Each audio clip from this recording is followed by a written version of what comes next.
mamamatay.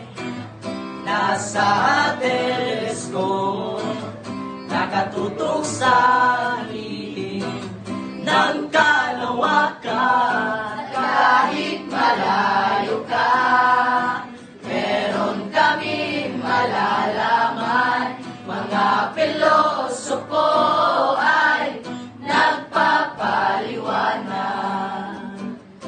Ang hirang maging pilosopo, walang tulong na pupuyang para lang masan ang kalawakan. Hindi sila yung tipo aaras sa isang misyon. Patuloy lang sila sa pagsaksisa.